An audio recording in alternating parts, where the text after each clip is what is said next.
Hola, muy buenas tardes a todos y a todas. Nos encontramos aquí nuevamente en Waves en una nueva entrevista con una invitada de lujo. En esta ocasión tenemos a la doctora en estudios americanos de la USACH, historiadora, actual docente de la Universidad Tecnológica Metropolitana UTEM. Ha realizado diferentes publicaciones en revistas internacionales y nacionales y se ha dedicado a estudiar los procesos sociales y políticos en América Latina, memoria colectiva y derechos humanos, feminismo, historia de las mujeres y género en el siglo XX. Con nosotros tenemos a la doctora Claudia Fedora Rojas Mira. Muchas gracias por aceptar nuestra invitación. Gracias a ti, Gonzalo, y gracias por tus palabras. Antes de comenzar esta serie, esta conversación entre amigos, me gustaría preguntarle a usted cuál es el concepto de historia que tiene y que ha estudiado. ¿Qué es la historia para Claudia Fedora Rojas? Bueno, la historia, si la pensamos como una disciplina, o sea, la historiografía, ¿no? Que uno estudia, ¿no? Los procesos históricos, es una herramienta muy útil, ¿no? Para comprender el mundo, para comprender a los seres humanos, para entender el presente que estamos viviendo, porque ese es el trabajo que hacemos los historiadores, ¿no? Interpretar los hechos del pasado para poder comprender también el presente y pensar en un futuro que sea mejor. Claro, siempre cuando se habla de los historiadores y generalmente se profundiza en los libros, en los artículos que ha publicado, pero en general, ¿cómo fue su proceso de estudiante en historia? ¿Por qué decidió estudiar historia? Bueno, mira, cuando uno sale de la educación media, yo creo que nadie tiene muy claro qué quiere estudiar. Mm. Como que en el camino se va arreglando la carga, porque a mí me interesaba mucho la educación, ¿no? Me gustaba mucho la educación, pero no tenía así como un especial interés por algún área, por alguna disciplina, sino que en el camino eh, eh, fui logrando como perfilar bien mis intereses, ¿no? Y sobre todo el encuentro con los profesores, ¿no? Eso fue lo que más desde el comienzo a mí, me acuerdo que me impactó mucho un libro que yo leí que era sobre la vida cotidiana de los aztecas, de un profesor de historia de América, porque yo estudié en un contexto eh, que era muy poco estimulante, estábamos en plena dictadura, entonces el estudio era poco estimulante, los profesores que habían eran poco estimulantes, uno estaba con miedo a hablar, a decir, a dar sus opiniones, pero yo me acuerdo que ese libro que fue en primer año y como que me marcó y desde ahí yo empecé a seguir el camino de la historia, pero el comienzo es como, bueno, una necesidad, ¿no? De que tienes que crecer, tienes que estudiar, tienes que hacerte autónomo, pero no tenía así sumamente claro qué es lo que quería, tenía claro que quería estudiar, pero no tenía claro bien en qué disciplina, ¿no? Pero me Ah. interesaba lo de la educación, me interesaba mucho. Y este libro de los aztecas, No sé si te contesté. claro, sí, este libro de los aztecas que usted hablaba, lo conecto con México y su reciente publicación Sí, también. eh, del Centro de Investigación sobre América Latina y el Caribe, de la Universidad Nacional Autónoma de México. Publicó un libro que se llama Las Moradas del Exilio, la Casa de Chile en México, 1973-1993. ¿De qué trata este libro? Sí, bueno, pero antes quería decirte que ese Dime. libro de Jacques Sustel es un libro Ya, muy, muy lindo. Yo lo recomiendo mucho que lo lean y nunca pensé que en realidad me apasionó tanto que al final yo iba a llegar a México, iba a vivir en México y además que se iba a cumplir el sueño de que me publicaran un libro en México, ¿no? En la UNAM, en la claro. Universidad Nacional Autónoma de México. Este libro trata sobre la experiencia de los exiliados políticos chilenos en los años 70. Ellos Mm, se centraron en un espacio que fue un espacio político, de socialización también, que fue brindado por el gobierno mexicano. Bueno, una historia apasionante, larga, con muchos detalles, no sé cuánto tiempo tengo para contar, pero eh, la Casa de Chile fue una institución que fue financiada por el gobierno mexicano para que los exiliados tuvieran como un espacio donde poder eh, como proyectar, ¿no?, su actividad política, su activismo político en el exilio, eh, a favor de la causa del exilio chileno, pero también en contra de la dictadura, por los derechos humanos, y también acogió a otros exilios latinoamericanos. Entonces fue una institución súper importante, muy, muy importante para México y para Chile. Es Aunque interesante. todavía Mm. podemos decir que... ¿Mm? Sí, Dígame, dime. no, dígame. No, que todavía no está estas experiencias, las experiencias de los exiliados y exiliadas, ¿no? Porque no olvidemos que también había mujeres militantes, pero en menor Mm, número. Esta claro. experiencia todavía no está totalmente legitimada al interior de nuestra sociedad, como que se sabe poco, como que Mm, no hay conocimiento del papel relevante que jugaron, ¿no?, mm, en el en el ámbito extranjero. internacional, porque ellos se Claro. conectaron con una red de apoyo internacional que fue súper importante para condenar a la dictadura y condenar la violación a los derechos humanos que hacía la dictadura durante el tiempo que se hizo del poder, ¿no? Claro. Bueno, como contextualizar, esto es dentro de la dictadura de Pinochet desde el 73 en adelante, y cuando se habla de asilo y exilio, generalmente son pocos los que están familiarizados con esos conceptos. Eh, ¿Cuál sería la definición aproximada que se da del asilo y del exilio para todos aquellos que quieran profundizar e ir conociendo esta nueva perspectiva que es poco estudiada en Chile? Claro, mira, sí, pues la gente suele confundir asilo, exilio, refugio, Mm, son categorías distintas, ¿no? Aunque las tres se superponen también, porque un asilado también puede ser un exiliado, también puede ser un refugiado, ¿no? Pueden estar claro. las tres, incluso más, ¿no?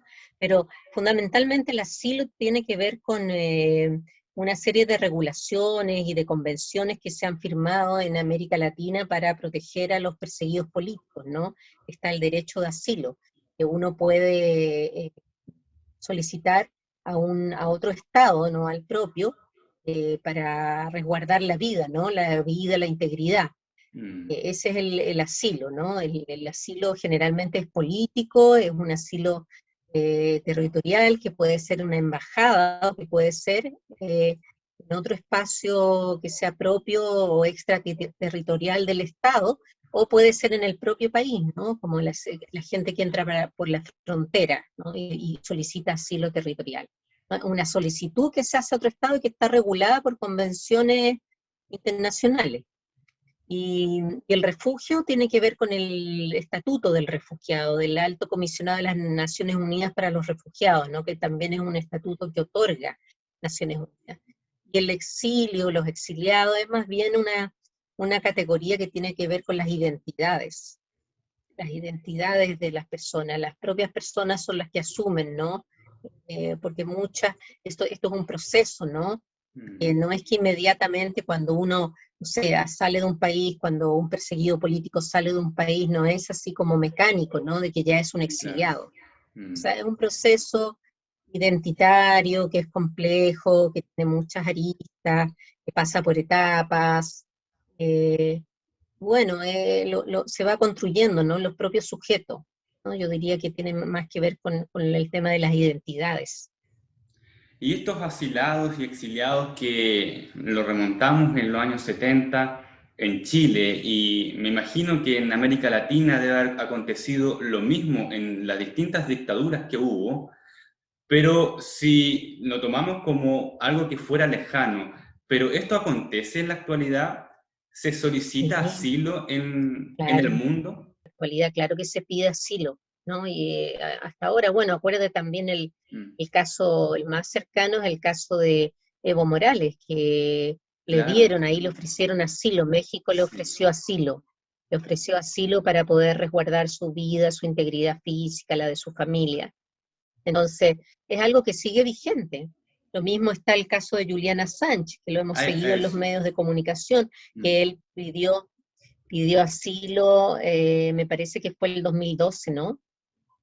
A la En la Embajada de Embajada de Ecuador. Ecuador. La fecha, claro, en la Embajada de Ecuador él pidió asilo y después, bueno, hubo una serie de problemáticas ahí políticas que vulneraron su derecho al asilo, ¿no? Porque el gobierno de ese momento, que era el de Lenín Moreno, desconoció el derecho a este ciudadano, ¿no? A Juliana Sánchez, y creó toda una problemática.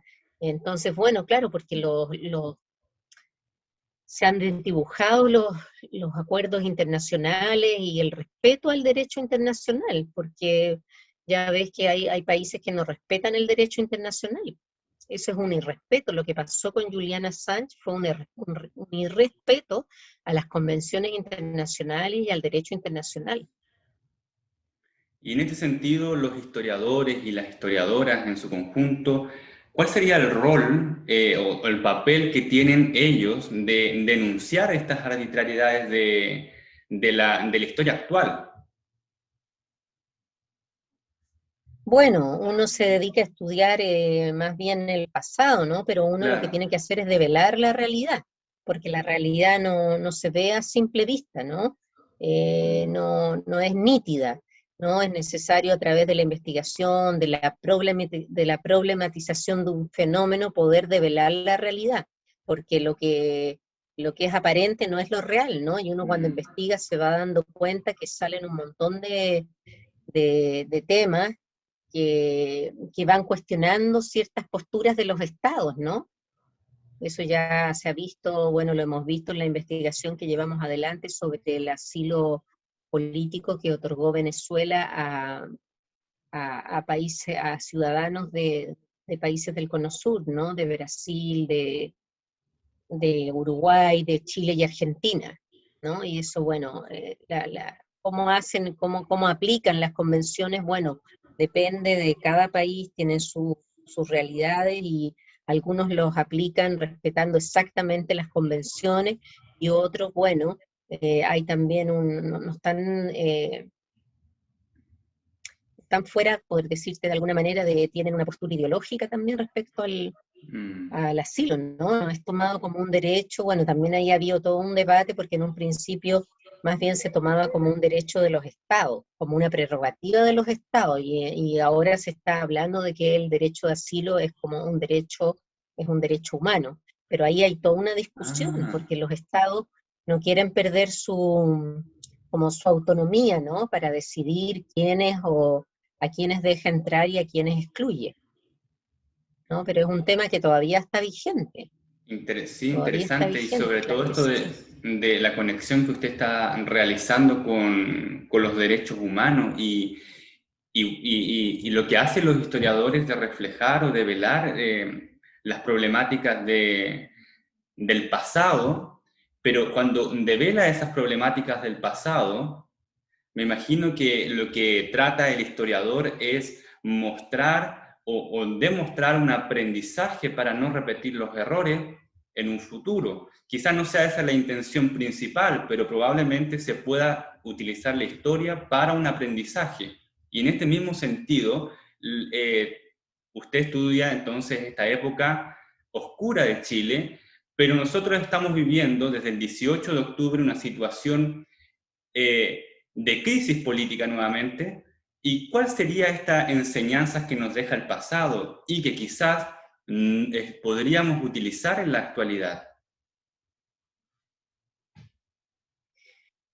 Bueno, mira, yo creo que lo que pasó, toda la situación de represión, todas las situaciones de persecución que hubo, Mm, generaron grandes enseñanzas, porque después han habido fenómenos que han requerido de aplicar esas enseñanzas. Por ejemplo, te quiero contar que cuando llegaron los perseguidos políticos del gobierno de Fujimori en el Perú, ya las instituciones que aquí habían en Chile, como el FASIC, tenían toda una experiencia, toda una gran experiencia, una gran práctica para entender este tipo de problemas, ¿no? Para dar apoyo a perseguidos políticos. Entonces, claro, la sociedad civil, a través de estas organizaciones, que es, bueno, es esta fundación, pero hay otras, pudieron como echar mano de todo lo que habían acumulado en tiempos de dictadura, ¿no? Porque la gente antes, al principio, la gente no sabía que existían este derecho al asilo. No existían, porque en el siglo XIX el asilo fue como un fenómeno más minoritario, de algunos intelectuales, políticos, pero no fue masivo como en los años 70, 73, que generó una verdadera crisis humanitaria, porque habrá saber que la Embajada de México llegó a tener como 800 personas, Venezuela creemos que sobre 600 personas, lo mismo que la Embajada de Argentina, como 1000 personas. Entonces, esos aprendizajes en lamentablemente estos episodios de violencia, de represión, eh, se, se vuelven a reeditar, y las organizaciones sociales y también la memoria de las personas transmiten esto que se aprendió, ¿no? Hay una memoria, hay una historia de esto, y para poder enfrentar estos nuevos momentos difíciles, ¿no? Porque claro, la gente no sabía cómo hacerlo. Lo mismo que en el ámbito de los derechos humanos, o sea, lo que pasó con la mutilación de los ojos, o sea, estas nuevas víctimas que surgen ya no están solas como fue en dictadura, ¿no? De que de la nada tuvieron que empezar a organizarse de la nada, o sea, o sea, me refiero de lo que poquito que tenían, que conocían, con el apoyo de la iglesia, con el apoyo de organismos no gubernamentales, de organismos internacionales. Entonces ahora hay una trayectoria, o sea, Chile tiene como, yo diría, toda una experiencia ganada, que, que no digo que nosotros sea nuestra función como enseñarlo, pero uno recupera hay que recuperar esas experiencias, ¿no? Y transmitirlas. Y si es a través de la historia, del trabajo historiográfico, de los historiadores e historiadores, bueno, que bueno, ¿no? Que se pueda hacer, pero todos como sociedad tenemos que conocer esto, que conocerlo y transmitirlo a las nuevas generaciones. Es interesante porque usted hablaba de 1000 personas en Argentina, en una embajada, en Chile 600, en una embajada en Venezuela. Me imagino que ha sido una cantidad innumerable de personas en distintas embajadas que pidieron asilo o alguna Asilo, protección. claro. Y bueno, cambiando un poco de tema, usted también estudia los feminismos e historia de las mujeres, pero en especial usted tiene una relación con el MEMCH y ha publicado junto a Jimena Giles algunos libros de recopilación de cartas. ¿Cómo surgió eso?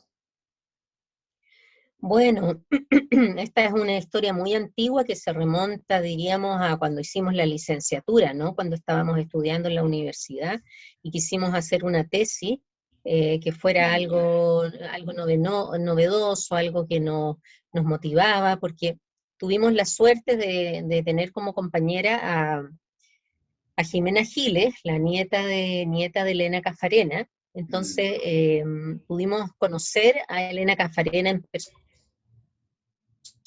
convivir con ella, estar en su casa, convivimos mucho con ella, no, ¿Cómo fue esa experiencia? nos prestaba libros, no. Bueno, había un diálogo con ella, ¿no? Entonces esa experiencia de vida fue sumamente importante, y desde ahí nació nuestro interés, no solo intelectual, no solo un interés académico, intelectual, también político, y también podríamos decir personal y emocional, ¿no? Porque uno se identificó con esa historia, nosotros no nos habían contado esa historia, además imagínate, yo estudié en dictadura, entonces esos temas eran temas no solo, o sea, ni siquiera te puedo decir que eran tabú, no, no se conocían, o sea, en Chile Mm, no se hablaba de eso, ¿no?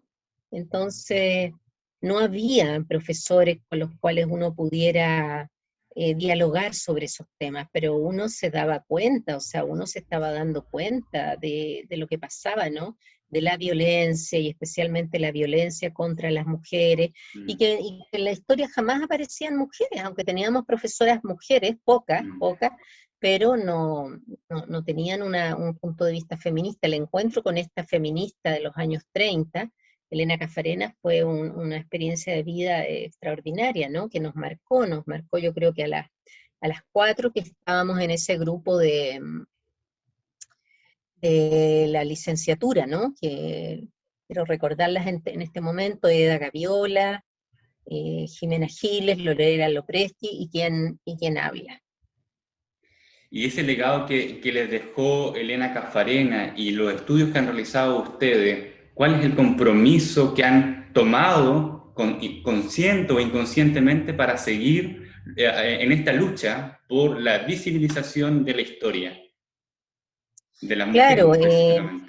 nosotros seguimos siempre, porque Mm, la amistad nuestra data desde la universidad y seguimos haciendo trabajo y además rescatando la memoria, la historia del MEMCH, ¿no? Que fue una mm, institución muy interesante.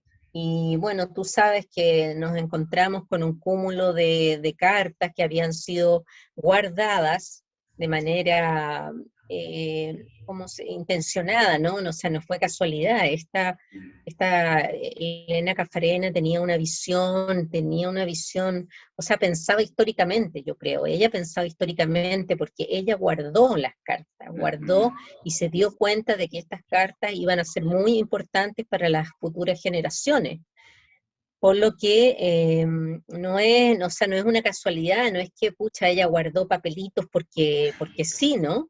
Claro, Sino que con una intencionalidad política importante, porque ella es una mujer pensante, ¿no? Que conciliaba muy bien la teoría con la práctica, era una intelectual, pero también era una militante activa, entonces ella guardó estas cartas,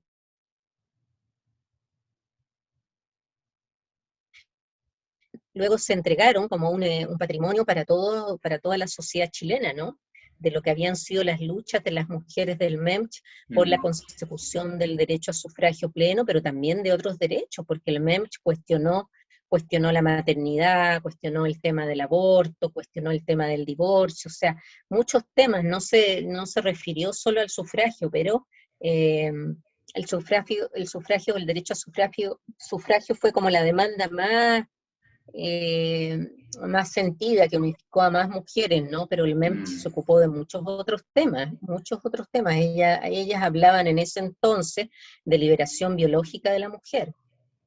Entonces, eh, no sé, pues esto nace, claro, de las propias feministas, ¿me entiendes? No es que los historiadores hagan milagros, porque historiadores, Y historiadoras, sí. sino que las Mm. propias feministas guardaron este patrimonio, ellas lo guardaron. Luego vinimos las historiadoras Lo y lo pusimos recopilaron. a la vista de todo el Mm. público. Y después llegan las instituciones, que es el archivo histórico, el archivo nacional, ¿no? Luego esta institución es la que les resguarda este gran patrimonio de la historia de las mujeres. Qué interesante todo lo que usted estudia de asilados, exiliados, el feminismo, desde abajo, intentando hacer una historia que llegue a todos y a todas, y sobre todo temas tan sensibles que generalmente tienen que ver con la violación de los derechos humanos. Y en este sentido, como para ir culminando con esta interesante entrevista, ¿cuál sería su crítica como historiadora, como mujer y sobre todo como una académica de la sociedad actual con relación a la crisis del 18 de octubre y la pandemia? Bueno, es como dices tú mismo, Mm, estamos en una situación de crisis, ¿no? Tremenda, en donde bueno, por una parte el 18 de octubre como que destapó todo lo que estaba, había una gran acumulación de fuerza, de mucha fuerza que estaba aprisionada, que salió ese 18 de octubre, pero que estaba ahí. Y la pandemia, por su parte, que ha mostrado todas las debilidades que hay en nuestra sociedad, que las ha mostrado, que a mí me llama la atención cómo gente de los gobiernos anteriores no sé dónde estaban, por qué se logró acumular toda esta cantidad de Mm, inequidades, injusticias. Claro, ellos hablan de que hubo como 10 años de crecimiento, pero ¿qué pasó con ese crecimiento? mm, ¿Qué pasó con ese crecimiento que ellos hablan? ¿Por qué se acumuló tanta desigualdad, tanta, tanta violencia, el problema del narcotráfico? Entonces es muy crítico lo que está pasando en nuestro país, muy, muy crítico, es muy, bueno, revelador, ¿no? De una sociedad que tiene unas problemáticas profundas, ¿no? Profundas, muy profundas, empezando por el tema de los derechos humanos, que mm. todavía ni siquiera hay heridas que están sanadas, hay muchas injusticias, que es demasiadas las injusticias, entonces uno dice que esto es una olla a presión que puede volver a explotar. Entonces yo pienso que tenemos que cambiar el paradigma, ¿no? Y que esta pandemia nos tiene que enseñar a ser más solidarios, a pensar en una sociedad distinta, o sea, puede ser distinto, ¿por qué nos tenemos que conformar con lo que hay ahora? Tiene que ser una sociedad distinta, y Mm, yo creo que va en ese camino, ¿eh? Porque se están produciendo grandes cambios culturales, grandes cambios culturales. Dime tú, un antecedente claro. importante del estallido del 18 de octubre fue el Mayo Feminista del Mm, 2018. Eso fue el precedente, ¿no? De una acumulación de injusticias, de mm, violencia, de discriminación, de desigualdad, que las mujeres lo develaron, ¿no? mm. Las mujeres, las feministas lo develaron. Entonces, creo que está produciéndose un cambio cultural, estamos siendo testigos de un cambio cultural extraordinario. Es Los interesante, jóvenes ya no aceptan cosas que, no sé, pues se habían naturalizado, ¿no? interesante los tiempos que estamos viviendo y un momento especial de cambio, pero este cambio trae un resurgir de muchas heridas, de muchos dolores, mucho sufrimiento, y la Constitución podría ser una oportunidad para dar un cambio, pero si usted pudiera ponerle una sola frase a esa Constitución, ¿cuál sería el mensaje general que debería llevar a cabo esa nueva Constitución?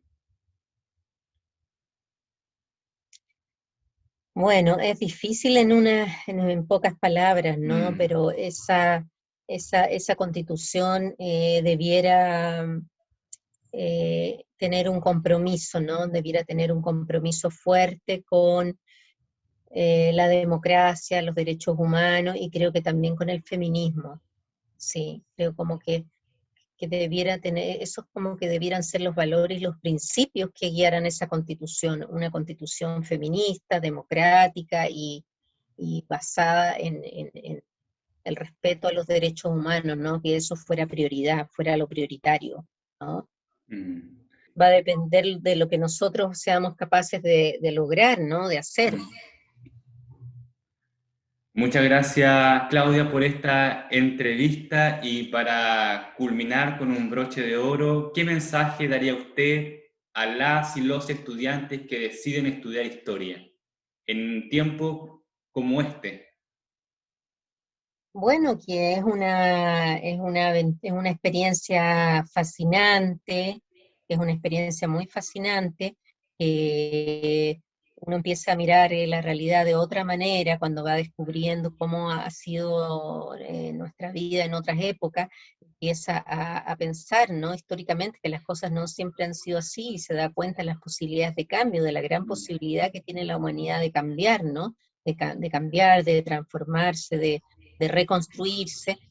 Y bueno, yo les diría que no tengan miedo a hacerlo, que no tengan el temor como a enfrentar ese desafío, ¿no? Porque Mm.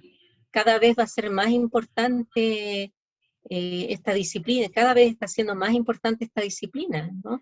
Que muchos lo cultivan de manera tal vez no profesional, pero que como Jorge Baradit, que tiene unos libros muy buenos, ¿no? Que ha logrado él con su forma de escribir reencantar a muchas personas con el tema de la historia, porque la historia, la gente tiene la idea que son fechas y nombres Mm. de grandes personajes, pero ahora la historia como se renovó y hay toda una historia social y política renovada, hay un montón de temas que son nuevos y que están esperando a nuevos historiadores para hacer nuevas investigaciones, ¿no? Hay mucho, mucho todavía por investigar, por develar, por conocer, por explicar, por comprender, así que eh, sería súper lindo que muchos jóvenes tuvieran el interés de estudiar historia. Es una carrera fascinante en donde se pueden descubrir muchas mini historias que todavía no se han develado. Entonces, gracias por su mensaje, muchas gracias por esta entrevista. Sé que tiene una agenda muy ocupada, así que espero tenerla pronto en una nueva entrevista. Muchas gracias, Claudia. Gracias a ti, Gonzalo. Muy, muy complacida de haberte colaborado en esta iniciativa. Gracias. Entonces nos vemos en una próxima entrevista con un escritor que lo conocerán pronto con su novela Ciudad Berraca. Que tenga muy buenas noches. Hasta luego.